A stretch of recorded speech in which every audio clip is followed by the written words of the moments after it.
Tom Brady already in the house that Derek Jeter built in Tampa. That's where Brady is going to be living during his time with the Buccaneers, and spent a couple of hours on Wednesday talking to the great Howard Stern. Peter, we talked about the looming Tom Brady-Howard Stern interview last week on this program, and they played a clip of it on Tuesday on Stern's show because Howard Stern and his producer Robin were very confused by the fact that the people in the sports media actually cared. And it's like, I'm confused that they're confused because it's the greatest radio interviewer of all time, the greatest quarterback of all time with a reputation for saying absolutely nothing. Something's got to give. And what ultimately gave was Tom Brady was more candid, more open, more effusive, more descriptive, more human than he's ever been.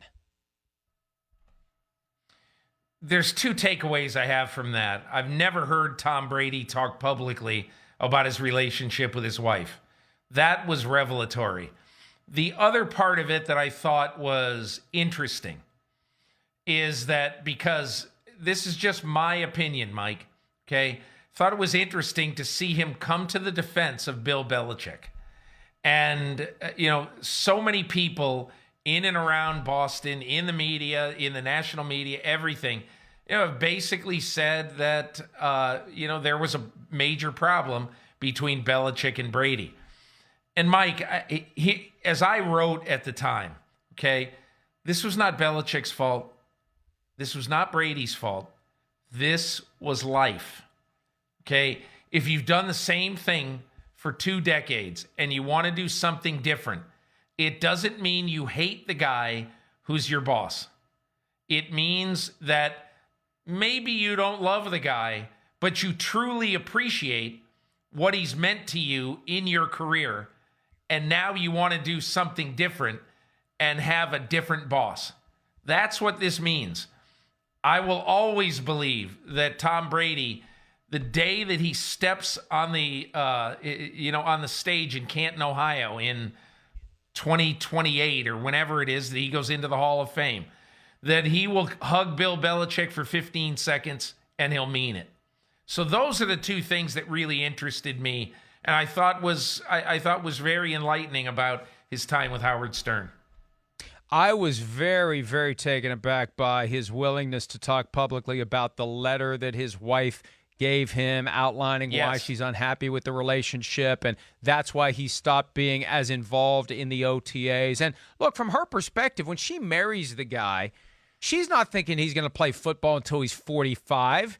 She's assuming that these guys get out of it by their late 30s, and she didn't sign on for this much time and this many years being devoted to football. And I remember, Peter, after Super Bowl 51, when Tom Brady came back from the 28-3 deficit, the Patriots win, she said, this is the perfect time to walk away. And I think she wasn't kidding about it. And so here we are 3 years removed from that, and you have to get the right balance. And to me, that was the most refreshing aspect of it, because we all have those trade-offs in our relationships with our spouses. And, there's this strange reality, this fairy tale that Tom and Giselle seem to inhabit, and it's kind of nice to see that at the core, it's no different than what the rest of us deal with. There's a give and take. There's a balance. And if it ever gets too far out of balance, the other half of the partnership gets upset and says something about it, and that's okay. That's how you restore the balance. It's like I just, sitting home and having to be at home for the last month or whatever it is. We've all binged some shows, and I've been watching this show on Netflix called The Crown. 30 episodes about the life and times of Queen Elizabeth. And look, I'm a little bit of a history nerd, not as much as a lot of people, but I really I was fascinated with it. And one of the things that really hits home watching that, and not necessarily comparing it apples to Brady and Giselle, but one of the things that occurs to you is that there are things done for public consumption, and then there's what's done behind the scenes. And I agree with you, Mike, that in my opinion, the thing that really kind of knocked the block off of me was when he started talking about, that letter and his relationship with his wife and his family. I thought that was really good, really honest of him. And I think it also shows you maybe that's the reason. Everybody said, man, why is Brady doing this?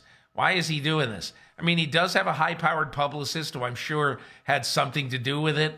But I think in general, I think Tom Brady got a kick out of doing that the other day. Did you hear anything? And I didn't listen to it all, okay? And I listened to a lot of it, after it happened. But you didn't hear any sound of him like, hey, can we hurry this up? I mean, it was like he was on a shrink's couch and the session went long, and he was fine with that, And so I thought it was refreshing. I think your word's right. And that is a credit to what Howard Stern has built over the years, that he has created the reputation where if you agree to get on his couch, you are going to open up. He doesn't even have to try anymore, right? By agreeing to do it where this is going to lead. And it took a while to get him there, but he got there, and he was more candid than he's ever been in his entire life. So, look, I mean, Howard Stern is absolutely the best in the business when it comes to interviewing, even if it takes 2 hours to crack that shell. It was worth it. It was a great conversation.